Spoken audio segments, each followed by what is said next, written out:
નમસ્કાર દર્શક મિત્રો, કનમ એક્સપ્રેસ ન્યૂઝમાં આપનું સ્વાગત છે। હવે જોઈએ આજના મુખ્ય સમાચાર। ડભોઈના લાકડાના ગોડાઉનમાં લૂંટની ઘટના, મુખ્ય આરોપી પકડાયો, અન્ય 3ની શોધખોળ ચાલુ। વડોદરા જિલ્લા પોલીસે ડભોઈના વેગા પાસે આવેલા શ્રીરામ ટિમ્બર ગોડાઉનમાં લૂંટ અને હત્યાના પ્રયાસના ગુનામાં મુખ્ય આરોપી દયારામ મોહનિયાને ઝડપી પાડ્યો છે। આ આરોપી પર ગોડાઉનના માલિક પર હથોડા વડે જીવલેણ હુમલો કરી ₹47,000ની લૂંટ કરવાનો ગુનો દાખલ હતો। ગત 14 ઓગસ્ટના રોજ ડભોઈના વેગા પાસે આવેલા શ્રીરામ ટિમ્બરના માલિક પર હુમલો કરી લૂંટ ચલાવવામાં આવી હતી।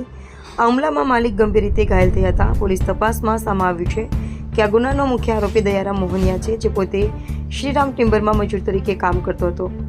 તેને રોજ થતી રોકડની આવક જોઈને લૂંટનો પ્લાન બનાવ્યો હતો। આ ગુનાને અંજામ આપવા માટે તેણે મધ્યપ્રદેશથી પોતાના 3 સાગરીતોને પણ બોલાવ્યા હતા।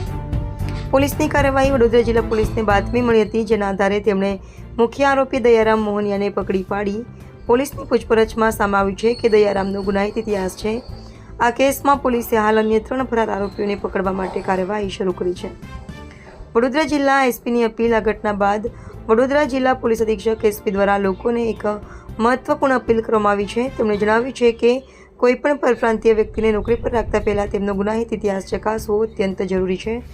આ પગલું ભવિષ્યમાં આવા ગુનાઓને રોકવા મદદ કરી શકે છે। 13 અને 14 ઓગસ્ટની રાતે ડભોઈ પોલીસ સ્ટેશનની અંદર એક ટિમ્બર યાર્ડની અંદર એક લૂંટનો મામલો સામે આવ્યો હતો। આ તપાસ દરમિયાન એલસીબીની ટીમ દ્વારા હ્યુમન અને ટેકનિકલ સોર્સિસથી આ ગુનાનો ભેદ ઉકેલવામાં આવ્યું છે અને મુખ્ય આરોપી દયારામ ઉર્ફે દયાલ ઉર્ફે સૂરજ ભૂરા મોહનિયા, રહેવાસી જાંબુઆ જિલ્લા એમપીની ધરપકડ કરવામાં આવી છે। આ આરોપી તે જ ટિમ્બર યાર્ડની અંદર થોડાક મહિના પહેલાં નોકરી કરતો હતો। તેના કારણે એ તમામ રીતેથી પેલા ટિમ્બર યાર્ડથી વાકેફ હતો અને દિવસની અંદર કેટલા પૈસાની કમાણી થાય છે તેને ધ્યાનમાં રાખીને એમને પોતાના સહ આરોપીઓને એમપીથી બોલાવવામાં આવ્યું હતું। કુલ 4 આરોપીઓ એમપીથી ટ્રેનની અંદર ડભોઈ પોલીસ સ્ટેશન ઉતરે છે અને પછી આ કૃત્યને અંજામ આપીને ફરીથી એમપી જતા રહે છે। આ જો મુખ્ય આરોપી છે તેમના ઉપર અત્યારે ગુજરાતની અંદર જામનગર જિલ્લાના 2020ના એક ગુનાની અંદર એ વોન્ટેડ છે। એ સિવાય એમનું ક્રિમિનલ બેકગ્રાઉન્ડ જોતા એમના ઉપર રાજસ્થાનના કોટાની અંદર, એમપીના ઉજ્જૈન જિલ્લાની અંદર 2 ગુનાઓ, ઇન્દોરની અંદર 1 અને જાંબુઆની અંદર 1 અને ગુજરાતની અંદર જામનગર અને મોરબી ડિસ્ટ્રિક્ટની અંદર સિરિયસ પ્રકારના ઓફેન્સીસ 392, 395 અને 397 જેવા હેવી ઓફેન્સીસ આ આરોપી ઉપર એફઆઈઆર રજીસ્ટર થઈ ગયેલા છે। બીજા આરોપીઓની શોધખોળ હાલ પોલીસની પાસે ચાલુ છે અને અત્યારે આ આરોપીનું પ્રોડક્શનની કાર્યવાહી કોર્ટની અંદર ચાલુ છે।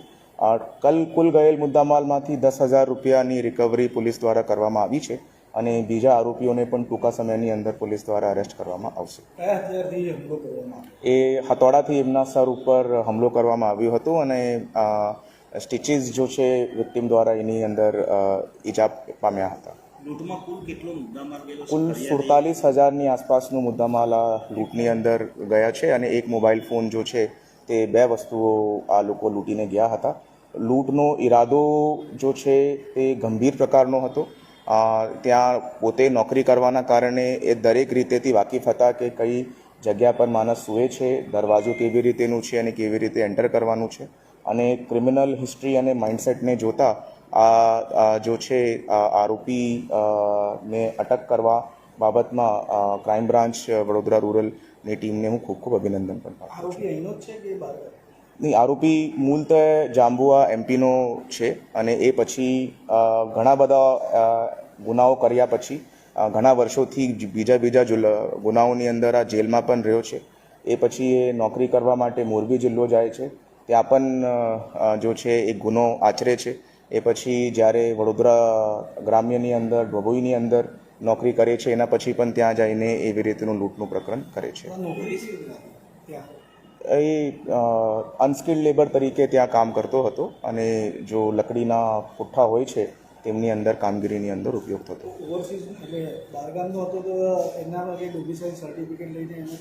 નહીં, અનસ્કિલ્ડ લેબરની અંદર ડોમિસાઇલ સર્ટિફિકેટની કોઈ જરૂરત પડતી નથી।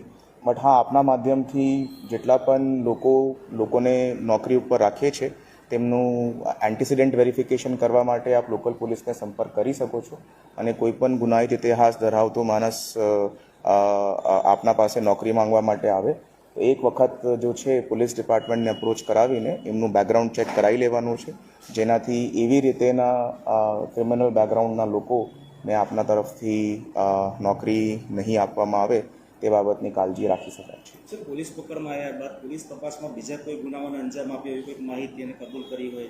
હા, 2020ની અંદર જામનગરની અંદર એક ઓફેન્સની અંદર ઓલરેડી એ વોન્ટેડ છે. તે બાબતની જાણકારી જે છે તે જામનગર પોલીસે આપી દીધી છે. એ લોકો એમની અરેસ્ટની આગળની કાર્યવાહી કરશે. અન્ય આરોપીને ટ્રેકડાઉન કરવા માટે પોલીસે કોઈ ટીમની ગઠન કરી હોય કે કેવી રીતે એમને ટ્રેકડાઉન? એમના માટેની કાર્યવાહી હાલ ચાલુમાં છે અને ટૂંકા સમયમાં બીજા આરોપીઓને પણ અરેસ્ટ કરી લેશું.